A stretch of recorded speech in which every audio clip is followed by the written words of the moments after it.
Aujourd'hui à l'émission, on n'a pas de temps à perdre puisque je m'entretiens avec un auteur conférencier qui a pour réputation de provoquer et faire réagir les gens. Un peu plus tard, on aura Normand Laudiat qui va nous apprendre à comment s'engager envers nous-mêmes. Et pour conclure l'émission, j'aurai une recommandation à vous faire concernant une conférence qui traite sur l'apprivoisement de sa vulnérabilité. Bienvenue à Motivation Québec, le show!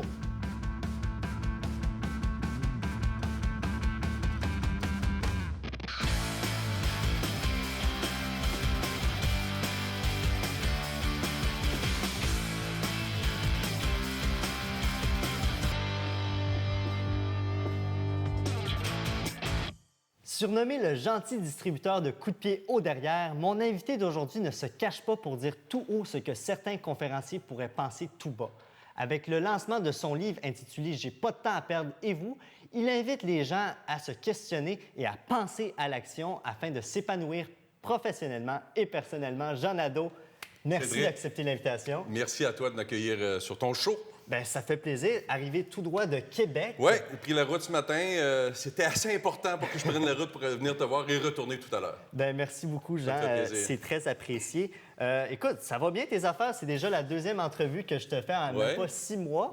Mais pour les gens qui n'ont pas vu cette première entrevue et qui ne te connaissent pas, parle-nous de toi, parle-nous de ton cheminement et parle-nous aussi un peu de ton caractère qui est d'être assez direct. Mon approche. En fait, mon cheminement, j'ai pas monté l'Everest, j'ai pas fait de dépression, j'ai pas gagné de médaille olympique. Je suis, dans l'ensemble, un homme assez ordinaire. J'ai une vie assez normale, même si moi, je me considère extraordinaire quand je me couche le soir. Mais donc, j'ai évolué dans la vie. J'ai eu plusieurs emplois et tout ça. Et je suis toujours intéressé au développement personnel. Et j'ai commencé comme tout le monde, en lisant des Anthony Robbins de ce monde. Et à force d'avancer, à un moment donné, je suis arrivé, comme tout le monde, sur Le Secret, la loi de l'attraction, qui était un très grand succès. Et ça m'a interpellé, cette vague-là, ce tsunami-là de la loi de l'attraction avec Le Secret. Et j'ai réalisé qu'il manquait l'action. Et je me suis rendu compte que le message qui précédait Le Secret et qui a surtout suivi après manquait justement l'action. Et ça m'a interpellé parce que moi, j'ai toujours été dans l'action. Maintenant, est-ce que j'ai toujours été bien dans l'action? Non. Parce que pendant des années, je suis passé à l'action de multiples occasions, mais je ne suis jamais abouti à rien. Donc, je me suis dit, oui, il y a une portion du secret qui est bon dans ce concept-là, c'est d'y penser. J'ai créé une conférence qui s'appelle « Penser à l'action » afin de poser des actions qui sont plus significatives, qui sont plus inspirées. Et mon style a changé avec le temps aussi. Et je suis devenu ce que je me suis auto-qualifié d'être aujourd'hui, un gentil distributeur de coups de pied au derrière. Mais avant Jean, parce que c'est quand même récent, ça ne fait que quelques années que tu as décidé d'être auteur et conférencier. Mais avant, tu as fait un peu comme tout le monde. Tu as été employé, tu as étudié en marketing et tu as travaillé dans les ventes et tout. Et par la suite, tu as lancé ton entreprise Octopus DMC dans le domaine d'organisation d'événements. Ça a été quoi, justement, l'étape ou la pensée que tu as eue de devenir tout à coup d'un employé à un employeur et même aujourd'hui un travailleur autonome avec tes conférences? Je pense que j'ai toujours eu pas mal ça dans moi, dans le sang, de faire mes choses à moi. Non pas parce que je pense avoir la vérité, je suis loin d'avoir la vérité absolue, mais je pense que j'ai toujours eu dans le sang l'esprit d'entrepreneur et le fait aussi de lire autant de livres sur le développement personnel m'a amené justement à vouloir peut-être un jour partager ça. Dans ma compagnie d'organisation de congrès, Octopus DMC, pendant 15 ans, j'ai vu des conférenciers passer sur scène, des centaines de conférenciers passer sur scène à chaque année. Bien sûr, c'était pas toujours dans le développement personnel, mais je voyais le style sur scène et tout ça. Donc, ça m'a interpellé. Puis, à un moment donné, je suis passé par-dessus le syndrome de l'imposteur qu'on a tous quand on devient conférencier et auteur. Et je me suis dit, peut-être que ça vaut la peine que je commence à partager ce à quoi je pense sur la vie, mais d'une façon différente. Donc, j'ai travaillé mon pourquoi bien avant mon comment. Et après ça, mon comment est arrivé et il est un comment, je dirais, pas mal en polarité avec l'ensemble des conférenciers dans le domaine du développement personnel et professionnel. Et parlons-en plus précisément de ton approche. On te surnomme gentil distributeur de coups de pied au derrière, on te surnomme même Hulk. J'ai envie de te surnommer d'une manière différente. Je te considère, prends-les pas pour du négatif, là, ou c'est vraiment positif ce que je te dis. Je te considère comme le Mike Ward des conférenciers, dans le sens que tu sors du lot, mais tu dis ce que tu penses, c'est vrai, c'est authentique, puis ça peut choquer des gens, mais ce que tu dis et ce que tu penses et ce que tu fais, ça se tient. C'est très bien que tu fasses cette allusion-là à Mike Ward parce que justement, moi, je l'utilise, cette allusion-là, en disant que je ne suis pas un Mike Ward des conférenciers, mais plus un Peter McLeod que j'ai eu l'occasion de rencontrer justement parce que je voulais savoir, j'ai dit, Pete, comment tu fais, toi, pour être sur scène et être si acerbe sur scène, tu blasphèmes aux 2 mots et qu'on t'aime pareil. Hein? On le voit à Sonia Benezra puis à Penelope McQuaid, puis on t'aime, on veut être chum avec toi. Alors, Peter a cette approche-là qui, puis c'est ce qu'il me disait d'ailleurs dans la réponse à la question que je lui posais, il dit, Jean, si les gens sentent que ça vient du cœur, tu peux être méchant tant que tu veux. Mets un petit peu d'humour là-dedans. La différence, je pense, avec Mike Ward, sans le connaître personnellement, je trouve, de ce que je vois de l'homme public, je trouve qu'il est juste méchant. Alors que Peter est des fois peut-être un peu méchant, mais tu sens que ce gars-là est une bonne personne. C'est pour ça que je ne voulais pas juste m'auto-appeler un distributeur de coups de pied au derrière, mais un gentil distributeur de coups de pied au derrière. Et Jean, justement, dans tes conférences, même dans ton livre, tu parles avec une approche de donner un gentil coup de pied au derrière aux gens. Est-ce que toi, tu n'as eu des coups de pied au derrière? Parle-moi des coups de pied que tu as eus dans ta vie. Écoute, je m'en donne avant midi plus que tu t'en donnes dans une semaine. Je m'en donne moi-même. Mes parents m'en ont donné, mes amis m'en ont donné, mes blondes m'en ont donné, ma vie mes enfants m'en ont donné. Tu peux pas monter... Et moi, un de mes piliers dans mes conférences, c'est le sens des responsabilités. D'ailleurs, je demande tout le temps dans mes conférences, levez la main celles et ceux qui aiment le sexe. Et je m'apprête à parler de responsabilité. Et là, les gens se disent, de quoi qu'il va parler là? Et là, tout le monde lève la main, parce qu'en théorie, tout le monde aime ça. Puis là, je dis, laissez la main levée celles et ceux qui en ont suffisamment. Et là, il y a plein de mains qui se baissent. Et je dis aux gens, voici le lien que je fais entre le sexe et le sens des responsabilités. Tout le monde en parle. Personne ne le fait. Et donc, moi, dans mon sens des responsabilités à moi, si je suis pour monter sur scène et donner des coups de pied au derrière aux gens, pour leur dire ce que j'ai à leur dire, qui n'est pas tout le temps ce qu'ils veulent entendre, bien, je peux pas faire ça si moi-même, je m'en donne pas puis que je réagis pas d'une certaine façon à ces coups de pied-là. Donc, c'est une question d'authenticité. Tu montes sur scène, tu es authentique, tu es ce que tu es. Il y a des gens qui n'aiment pas mon approche et c'est correct. Il y en a qui ont besoin de la petite tape dans le dos et il y en a d'autres qui, comme moi, ont besoin de couper au derrière ou la face dans la boîte pour finalement réaliser ce qu'ils veulent réaliser de leur vie. Je trouve, moi, que dans notre industrie actuellement, notre industrie est remplie de beaux petits caniches blancs qui remplissent des salles à dire aux gens ce qu'ils veulent entendre pour les faire se sentir bien avec la vie qu'ils ont. Et je pense pas que c'est quand on se sent bien avec la vie qu'on a qu'on apporte des changements majeurs dans notre vie. Donc, moi, je monte sur scène pour rendre les gens inconfortables, pour les faire réagir, pour les faire réfléchir à pourquoi ça les a fait réagir et, ultimement, je l'espère, pour les faire agir, ça leur appartient, les faire passer d'où ils sont dans leur vie à enfin où ils veulent être et non pas seulement rester dans le petit statu quo de leur vie actuelle. Et aussi, tu veux responsabiliser les gens. Et là, ma prochaine question, je connais déjà la réponse, mais c'est tellement important. Tu veux l'entendre? Je veux l'entendre une autre fois. Est-ce que tu considères que les gens sont 100% responsables de leur échec ou de leur réussite? Je suis d'avis, moi, que nous sommes responsables de tout ce qui nous est arrivé dans la vie, de tout ce qui nous arrive et de tout ce qui nous arrivera. Tout, là, ça n'existe pas de bad luck, de... Oui, j'y arrive. Il y a des exceptions. Mon problème avec les exceptions, c'est que tout le monde se réfugie dans les exceptions. Dans mes conférences, je dis aux gens, vous pensez être exceptionnel, venez avec moi, je vais vous montrer que vous n'êtes pas si exceptionnel que ça. Je vais vous amener pendant 1 heure de temps à voir des gens qui l'ont pas mal pire que vous, et qui se lèvent quand même derrière, qui s'époussent le fond de culotte puis qui essayent de faire quelque chose de leur vie. Donc, on est responsable de tout. J'utilise même, je vais plus loin, puis les gens n'aiment pas ça, j'utilise le terme « faute ». Notre vie est de notre faute. Maintenant, en totalité, pas tout le temps, mais sûrement en partie. Mais il y a une responsabilité dont on se défera jamais, c'est de notre façon de réagir à un événement.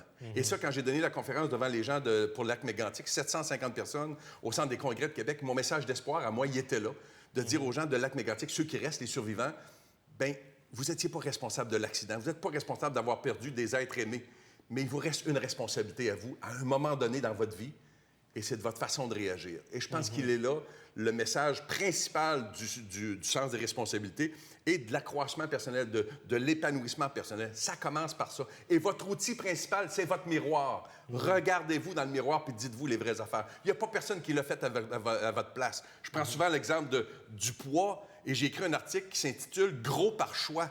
C'est sûr que le monde peut réagir à ça. Il est bien bête, il est bien plate de nous dire ça. Mais bâtin, s'il y a 2 % de la population qui ont un problème de gène qui fait en sorte qu'ils ont un problème de poids, Les 98 qui restent, c'est toujours bien de votre faute. C'est vous qui allez à l'épicerie, qui faites à manger, puis qui allez au restaurant, puis qui restez 30 heures par semaine devant votre télévision à regarder peut-être ton show et d'autres shows. 30 heures par semaine à regarder la télévision, c'est la moyenne canadienne, avec un sac de chips d'un bar, avec 2 litres de boisson gazeuse de l'autre, à se dire « je suis mince, je suis mince, je suis mince, je suis mince ». T'es pas mince, bâtin, si t'es gros, va prendre une marche. Donc, tu vois que mon approche est un peu différente, plus lucide et pragmatique à mes yeux, à moi. Puis j'imagine en ce moment qu'il y a des gens en ce moment qui sont soit choqués, qui veulent justement argumenter là-dessus. Si justement vous avez des questions à nous poser, n'hésitez pas à nous envoyer un message Facebook. Donnez-nous votre point de vue concernant Jean et je serais très heureux de te les dire un jour. Et je les prends, les points de vue et les commentaires. Comme je disais, je n'ai pas la vérité absolue. J'ai la mienne, je la partage. Je suis comme un chien qui mord fort dans un bout de bois. Quand j'ai une croyance, j'y crois pas mal, mais je peux être à l'écoute de ce que les gens peuvent penser aussi. Bon, je l'ai dit, provoquant, fait réagir, mais il y a un autre mot qui colle à ta peau, Jean, que j'aimerais te dire, c'est que tu es unique. Et comment tu fais justement pour être unique? Qu'est-ce que tu pourrais conseiller aux gens pour être uniques, pour se démarquer dans la vie, que ce soit dans leur entreprise, que ce soit dans leur milieu de travail, que ce soit en couple, que ce soit familial? Comment on peut faire pour se démarquer? En fait, là-bas, je te dirais, si ce que vous avez à offrir, tant dans votre vie professionnelle que personnelle, si ce que vous avez à offrir est identique à ce que tout le monde offre, pourquoi je m'intéresserais à vous? Autant dans la vie personnelle, avec une blonde, un chum, un ami, que avec les produits et services qu'on offre dans nos entreprises. Donc, la distinction, pour moi, est quelque chose de très important. Il y a une différence entre être dans la mer de tout ce qui est pareil, être différent et être distinctif. Je te donne un exemple dans le domaine des ordinateurs. Tous les ordinateurs Toshiba, Asus, tout ça, ils sont tous pareils. Ils sont tous bons, puis ils roulent tous bien, puis ils font bien la job. Une qui s'est différenciée, une compagnie, c'est Dell. Hein? Dell, tu vas sur le site web et tu construis ton ordinateur. Tu dis, je mettais telle pièce, telle pièce, telle pièce, envoyez-moi ça par courrier. Puis il t'envoie ça. Eux autres se sont différenciés de tous les autres. Et celui qui s'est distingué, très facile, Apple. Tu vois un message d'Apple de 30 secondes, il parle du produit à la fin.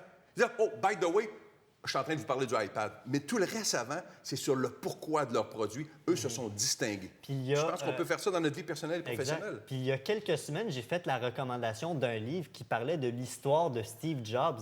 Et qu'on l'aime ou pas, Steve Jobs a quand même révolutionné le monde de la technologie. Et par son leadership, justement, il a exercé une certaine influence. Puis je ne veux pas te comparer à Steve Jobs, mais quand même, vous deux, à vos domaines respectifs, vous avez quelque chose d'unique. C'est très flatteur de ta part. Je te dirais par contre qu'au niveau du travail, au niveau de ce qu'il a fait avec Apple pour les créations, c'est un dieu. Mais au niveau personnel, et je ne rentrerai pas trop dans le détail de ça, au niveau personnel, c'est une crapule.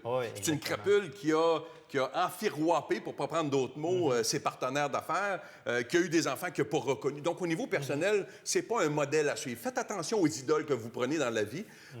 Donc, c'est un modèle à suivre. Donc, je vais accepter la comparaison de l'unicité de Steve Jobs au niveau professionnel, au niveau personnel. J'aime mieux pas être comparé à lui. Tout à fait, exactement. C'est ce que je voulais démontrer aux gens au niveau d'être unique. Là, tu as caché ton livre. Je veux que tu me le montres. Je veux que tu le montres aux téléspectateurs. J'ai pas de temps à perdre. Et vous? De quoi parle ce livre? Bon, on le sait, tu es unique, tu es provoquant, tu fouettes le monde, tu leur dis tout haut ce qu'ils pensent tout bas. Mais pourquoi quelqu'un devrait lire ton livre? Premièrement, le premier chapitre, c'est un chapitre qui s'intitule « Avertissement ». J'avertis les gens, ne vous installez pas dans votre divan avec votre linge mou, puis une petite tisane, puis un feu de feuillet, la petite musique douce, pas de crayon pour prendre des notes. C'est un outil de travail. Ça s'appelle du développement personnel. C'est pas du entertainment personnel où on remplit des salles avec 1 millier de personnes, 1000 personnes, où on fait juste les entertainer, puis ils sortent de là, puis ils font rien de la belle inspiration qu'ils ont reçue. C'est un outil de travail. Et la toute première phrase du chapitre numéro 1, qui s'intitule « Avertissement », va comme suit. « La vérité vous libérera, mais avant tout, elle vous fera chier. » C'est pas cute, mais ça dit ce que ça dit, puis ça précède un chapitre où je dis aux gens, 67 % d'entre vous ne lirez pas ce livre jusqu'à la fin. Les gens achètent un livre de développement personnel, ils ne lisent pas jusqu'à la fin. Ou ils vont à des conférences, puis ils n'en font rien après. Et les 33 % qui allaient lire jusqu'à la fin, n'allez pas penser que je vais vous donner une médaille, parce que 1 % seulement d'entre vous allait en faire quelque chose. Il y a un chapitre sur ma tante Rose là-dedans, qui a une bibliothèque remplie de livres sur le développement personnel et de cassettes. Elle est assez vieille, fait qu'elle avait des cassettes. Et celui qui trône par-dessus ça, c'est le secret, la loi de l'attraction. La pire merde qui a jamais été mise sur papier, parce que ce qui est dit là-dedans est à moitié vrai, à moitié faux. Et donc à moitié faux. Donc, c'est un livre qui remet les pendules à l'heure, quant à moi, sur le développement personnel. Qui ramène ça, tu sais, le développement personnel aux États-Unis, ça s'appelle le self-help. Et quand ça a été créé, tout était sur le self. On vous remet entre les mains le pouvoir de faire quelque chose dans votre vie. Et aujourd'hui, tout est sur le help. On s'assoit sur notre divan, on envoie ça dans l'univers, puis on espère que ça va revenir. Donc, ça remet un peu les pendules à l'heure là-dedans et ça donne des exercices à faire. Mais faites-les. Donc, les gens n'ont pas à se fier au fait que le livre est relativement court. Il y a énormément de travail à faire. Comme dernière question, Oui. Jean, est-ce que tu as un conseil, quelque chose que tu veux nous partager pour soit pousser les gens à l'action, leur donner un gentil coup de pied? Qu'est-ce que tu as comme dernier message à nous partager? Pensez moins, agissez plus. That's it. Si j'avais quelque chose de court à dire, là, pensez moins. J'ai pas dit de pas penser, mais bâtins, à un moment donné, arrêtez d'y penser à côté sur un arbre, les pieds nus dans l'herbe. Levez-vous le derrière et poussez-vous le fond de culotte, puis passez à l'action. Il y a notre ami Daniel Blouin qui a écrit le livre Sortie de zone, qui est un livre extraordinaire. Qu'est-ce que vous avez à perdre? Quelle est la chose la plus dramatique qui peut arriver dans ta vie? C'est de mourir. Y a-tu bien des actions que tu penses faire qui vont te faire mourir? Non, bien fais-les, bâtins. Puis, mais je suis pas encore parfait. Commence-les, tu t'amélioreras en cours de route. Arrêtez de trop penser. Et par quoi qu'on peut commencer? Est-ce qu'il y a 2, 3 techniques que tu peux nous dire pour passer à l'action, penser même à l'action tout de suite? Oui, tout à fait. La première technique, en fait, ce qu'on veut faire dans la vie, si on n'est pas confortable avec la vie qu'on a, c'est de changer. Les 3 étapes du changement sont ultra simples. On en connaît deux. Celle du milieu, la deuxième de mes 3 mois, c'est celle qu'on ne fait pas. La première, c'est de décider de changer. Décider de changer une fois pour toutes, traverser le pont, brûler là en arrière, puis le plan A. Le plan B, c'est le plan A à nouveau. Tu ne peux pas retourner. Il n'y a plus de pont, puis c'est le ravin en arrière. Donc, décidez de changer. La deuxième qu'on ne fait pas, arrêtez de faire, bâtin, ce que vous faites depuis des années qui ne fonctionne pas. Les résolutions du 31 décembre, lâchez-moi ça. Vous ne les faites pas. Changez de résolution. Faites quelque chose d'autre, mais changez. Décidez de changer. Deuxièmement, arrêtez de faire ce que vous avez toujours fait qui ne fonctionne pas. Puis troisièmement, changer. Au début, changez n'importe quoi. Tu couches du côté gauche, toi, avec ta blonde, puis ta blonde couche du côté droit. À soir, switch de bord. C'est pas compliqué. Change de bord. Puis quand elle va se réveiller le matin, puis elle va arriver dans la cuisine, puis la table qui était toujours dans ce sens-là va être dans ce sens-là. Vous dites, qu'est-ce que tu as fait? J'ai changé, chérie. Créer le momentum du changement pour que quand les vrais changements que vous voulez faire dans votre vie, pour passer d'où vous êtes à où vous voulez être, bien, vous allez avoir le momentum de le faire, le changement. On dit tous aussi, on veut changer, personne ne change. On est confortable dans le statu quo de ce qu'on a actuellement, puis on se laisse aller avec ça. Moi, je pense que c'est pas acceptable, ça. Wow, très intéressant. Merci beaucoup, Jean. Si les gens veulent en savoir plus, il y a ton livre qu'on vient de présenter, Ouais. J'ai pas de temps à perdre, et vous qui se retrouve dans la plupart des librairies. Ouais, ouais. Également, il y a ta page Facebook, Jean Nadeau Conférencier, que Tout à les gens fait. peuvent y aller, ton site web, www.jeannadeau.net. Exact. Et tu as même une émission de radio Ouais. qui est à Québec, mais les gens de Laval ou de la région de Montréal peuvent t'écouter quand De même. partout. Écoute, j'ai 2 auditeurs d'Afrique qui m'écrivent après chaque show, de la France, de la Belgique, à cause d'Internet, justement. Donc, mon créneau horaire n'est pas extraordinaire. C'est à CKRL à Québec, les lundis matins de 9h à 10h. Mais c'est Donc, en rediffusion. Les gens ont juste qu'à aller sur ta page Sur ma Facebook, page, Jean ouais, Nadeau, et exactement. toutes les informations sont Exactement, là. exact. Merci beaucoup, Jean. Cédric, merci beaucoup. On est maintenant rendu à la capsule du coach avec Normand Loudzac. C'était toute une entrevue que j'ai eue avec Jean Nadeau. Des bons coups de pied au derrière, des gentils coups de pied au derrière, dont je pense les téléspectateurs ont de besoin ou ça leur a fait allumer quelque chose. Qu'est-ce que tu en as pensé de cette entrevue? Tu parles de coup de pied au derrière. Il y a 1 mois et demi, je faisais un show avec Jean à Montréal. Grands hôtels, gros événements corporatifs. Puis moi, je me suis levé le matin, je me suis dit, Normand, corporatif, plus sérieux, plus ciblé, plus calme. Le mindset qui est là. Qu'est-ce qui passe devant moi? Jean Nadeau. Jean, là, tu as vu dans l'entrevue, là, super intense, super passionné et tout. Il a mis le feu dans la place. Moi, je le regardais là en disant, non, je pense que finalement, il a le même public que moi. Fait que moi, il allait avec aussi d'intensité, aussi de passion. Puis il m'a donné un coup de pied sans s'en rendre compte. Un super monsieur, Jean. Exact. Puis Jean, c'est quelqu'un qu'on le voit qui dégage quelque chose et qui s'engage envers lui-même. Et c'est notre capsule d'aujourd'hui. Ça rentre-tu bien, hein? Beau lien sur l'engagement. Et ça qui m'a peut-être décevoir justement les téléspectateurs, c'est qu'on est rendu à notre 9e capsule. Hein. Oui. Tu me fais rappeler que la saison termine dans quelques semaines. Il reste 3 capsules seulement. Mais Cédric, les gens vont comprendre que finalement, en 8 capsules, on a juste mis la table. On a créé un climat relationnel avec les gens. On a compris la méthode des couleurs. On a compris comment se faire confiance, comment confronter et même donner et recevoir du feedback. Mais en réalité, qu'est-ce qu'il reste à faire? Et Jean l'a très bien expliqué. Passer à l'action. L'analyse, paralyse, c'est de passer à l'action et de s'engager. Je coachais une belle compagnie, justement, sur la Rive-Nord. Moi, mes meilleures compagnies, là, c'est entre 10 et 100 employés. Les petites PME, j'adore ça. Et je prends des contrats et je m'emballe. Puis là, je parle d'engagement. L'individu dit non, mais cette portion-là, dans le coaching, là, dans la formation, tu vas pouvoir passer rapidement parce que mes gens s'impliquent. Depuis le début, les gens s'impliquent. Naturellement, ils s'impliquent. Je ne parle pas de l'implication. Je parle d'engagement. Il y a une différence. Il dit, c'est pas pareil. J'ai dit, non, c'est pas pareil. Bien, il dit, explique-moi ça. J'ai dit, écoute, j'ai déjeuné ce matin, là. J'ai pris 2 œufs bacon. Je ne savais pas si je m'en allais. 2 œufs bacon. La poule s'est impliquée. Puis le cochon, lui, s'est engagé. Il ne l'a pas compris. Il me dit, on lui dit, pourquoi? La poule a pondu l'œuf, puis bonjour la visite. Comme un employé qui vient faire 8 heures de son temps, bonjour la visite. Mais le porc, le cochon, là, lui, c'est une partie de lui-même, le bacon. Là. Lui, il s'est vraiment engagé.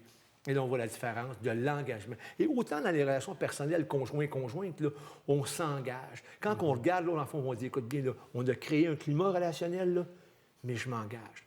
Autant sur le plan corporatif, patron-employé, les gens s'engagent. Et comment on s'engage concrètement? Ça prend un plan, j'imagine. Et c'est là que les gens, parce que souvent, en fait, les gens, qu'est-ce qu'ils vont dire? C'est que, oui, on s'engage, un moment donné, on s'engage, puis je fais encore le lien avec la capsule de Jean, on s'engage. Comprends-moi bien, là, les gens vont pouvoir s'engager, mais un moment donné, puis je le répète encore, là, la route qui se nomme un moment donné mène directement à la ville de nulle part. Fait que dire à un moment donné, ça ne bouge pas. Là. Fait que ça prend, premièrement, dans les 3 ingrédients, un plan de match, un plan d'action. Il faut passer à l'action. Qui fait quoi, quand? C'est sûr, dans le fond, que si tu as un projet, dans le fond, dans ta relation de couple, là, qui fait quoi, quand? Puis dans les compagnies, c'est la même affaire, parce que tout le monde pense que tout le monde fait tout, puis on ne sait pas quand l'échéancier et tout, puis il n'y a rien qui avance. Donc, l'engagement demande un bon plan de match. Mais 2, encore plus important, c'est que les gens avoir une résilience à l'imprévu. Je prends l'exemple de mon voisin à côté. Il dit, non, il m'a changé mon aménagement paysager. Ah, ouais, tu vas faire ça, toi? Ouais. Faut faire ça. Mais lui, dans sa tête, lui, là, 1500 à 2000 $. Fait que c'est ça que son épouse, beau petit projet, changer son fond de cours, puis il m'en parlait. J'ai dit, wow, ça va être beau. Imprévu. On ne parle pas de 1500 à 2000, on parle de 8 à 10 000 $. Fini. Ouch. Lui, exactement, ouch. Il a gagné le projet. Là, je m'en vais prendre un verre avec Luigi. J'ai dit, Luigi, comprends-moi bien. Là. Si le projet, c'est 8 à 10 000, pas penser faire phase 1, phase 2, phase 3. Des imprévus, il va en avoir tout le temps dans la vie. Mais l'important, c'est quoi? C'est de passer à l'action et d'avoir une certaine résilience. Mais le 3e ingrédient, là, j'ai besoin vraiment de votre attention. On prend les exemples de couple. Il y en a un qui a une idée, et c'est lui le leader, et c'est lui qui a son idée à lui. L'autre est à la remorque. C'est difficile pour l'autre de s'engager. Pourquoi? C'est son idée à lui. Il n'y a pas d'engagement. Dans des compagnies, souvent, les patrons vont prendre tout le ownership, excuse l'anglicisme, puis c'est eux autres qui lead. Prennent la place, prennent les responsabilités. Et comment tu veux dire aux employés, engagez-vous? C'est lui le boss. Les Anglais ont une belle expression, NAL, Non-Authority Leadership. Okay. C'est que même l'employé, en ce moment, peut exercer ce qu'on appelle une influence en douceur. Moi, j'aime ça quand j'ai des projets avec ma conjointe, puis que les 2 s'engagent. On n'est pas un que l'idée et l'autre à la remorque. Les 2 s'engagent. On est vraiment commis pour pouvoir avoir le succès. Puis on va avoir des épreuves, puis on va les monter à 2. Corporatif, personnel, c'est la même chose. Est-ce que, là, tu viens de donner l'exemple de couple, est-ce qu'on s'engage 50 l'un, 50 l'autre? Je ne sais pas, moi, si c'est une mini-entreprise de 5 personnes, c'est 20 chaque? C'est beau parce que, admettons qu'il y a un projet, on prend dans le fond les relations de couple, il y a un projet, puis il y a quelqu'un qui a plus d'habilité qu'il n'y a pas de 50-50. Mais c'est de pouvoir, dans le fond, que même si tu es plus ou moins compétent, on parle, dans le fond, de faire un gros repas, puis on parle de faire de la bouffe, mais il y a quelqu'un qui a peut-être plus d'affinité à, mais que l'autre soit capable de s'engager à la limite de ses compétences et ou connaissances, puis il est là pour apprendre. Mais souvent, on va dire, non, c'est moi qui est l'expert là-dessus, puis on va vouloir éliminer ces gens-là. Pour moi, dans le fond, peu importe le pourcentage, c'est de pouvoir s'engager, avoir un désir profond d'être 2 dans les relations de couple et d'être dans les entreprises, dans le fond, de pouvoir s'assurer que quoi? On s'engage tout ensemble et c'est un engagement. Et qu'est-ce que j'aime? C'est quand tu peux enlever le patron, que tu peux enlever le directeur et que l'équipe va mieux. Elle roule encore, mais elle va... Pourquoi? Parce que chacun... J'aime le thème ownership aussi. Là. Chacun dit, écoute bien, là, si on a un projet ensemble, moi, je m'engage, je me commets et je vais pouvoir lever mes manches et de pouvoir m'engager. Pas s'impliquer, s'engager. Et c'est comme notre émission de télé en ce moment. Nous 2, on s'engage à faire cette capsule. Il y a des caméramans qui s'engagent à faire la captation, il y a la production, la réalisation. Ça peut paraître banal, mais c'est toute une équipe qui peut s'engager dans un but commun. C'est bon que tu parles de ça, parce que ce matin, justement, il y a eu des petits imprévus. Maintenant, il faut que chacun dise, écoute bien, on a un problème là, on a un défi là, et tout. Et tout le monde a mis la main à la porte en disant, écoute, on a 10 émissions, on a une émission un matin, Cédric va s'engager, moi, je m'engage, et tu fais un beau lien, puis j'aimerais conclure avec ça. Il reste 3 capsules, tu l'as dit tantôt. La saison finit avec la capsule 10, 11, 12. Et je m'engage de vous donner encore du contenu, de vous donner encore le meilleur de moi-même. Pourquoi?